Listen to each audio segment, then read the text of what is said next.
Hello students, welcome to all of you on my YouTube channel Nagar academy. आज हमसे पढ़ने वाले हैं यूज ऑफ एनी हाउ।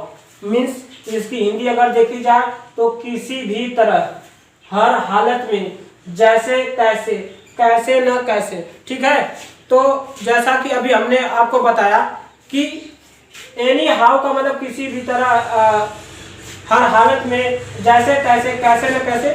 तो इसका यही सेंस हो रहा है कि एट एनी रेट, मतलब किसी न किसी कीमत पर आपको उसे करना है।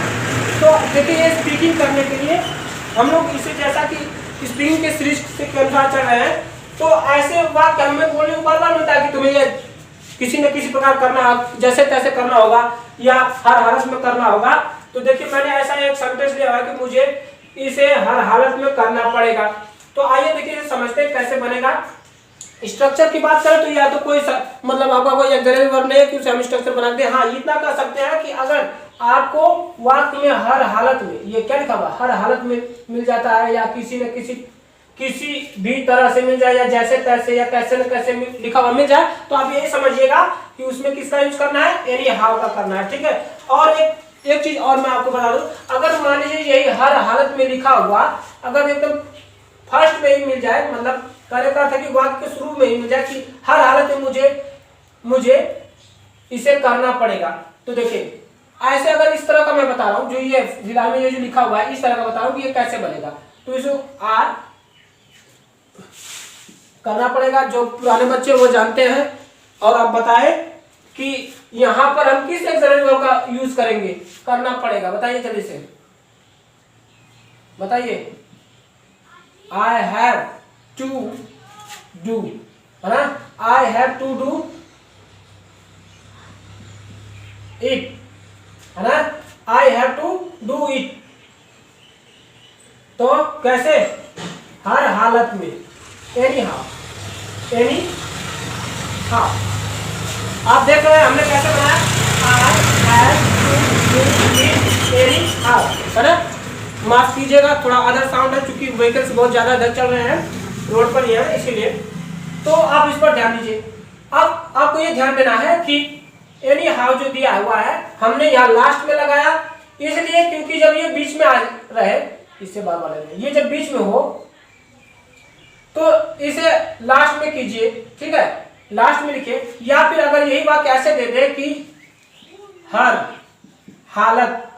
हालत में, ऐसे लिख दो, या फिर इसे ऐसे भी लिख सकते हैं कि किसी भी देखिए, किसी न, क्या लिखा हुआ है, सॉरी, किसी भी तरह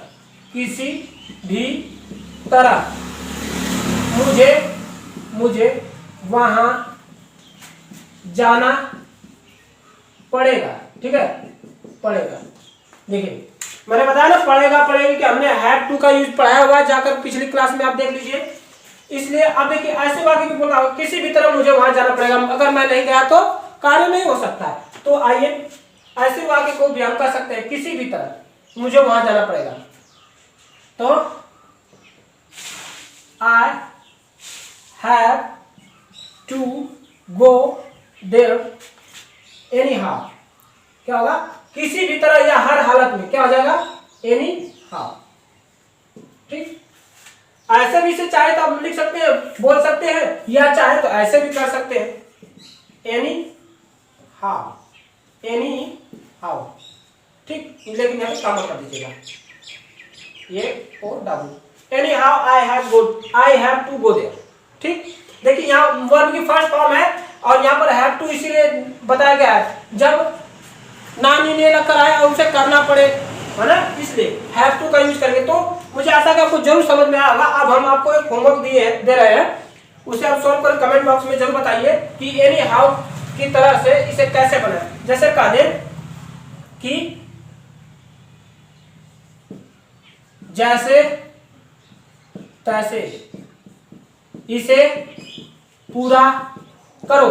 इसे जरूर, देखिए छोटा सा है, इसे जरूर सॉल्व कीजिएगा, यह होमवर्क है आपका। ठीक है, होमवर्क है, इसे सॉल्व कीजिए, और सॉल्व करने से आपका जो है, आपका इंग्लिश में जो है परफेक्शन आएगा। इसलिए मैं चाहता हूं कि आप जरूर इसे अभ्यास कीजिए, सॉल्व कीजिए। मिलते हैं अगले क्लास में। और बताइए कि क्लास कैसे लगी, लाइक कीजिए, शेयर कीजिए। ठीक है, धन्यवाद।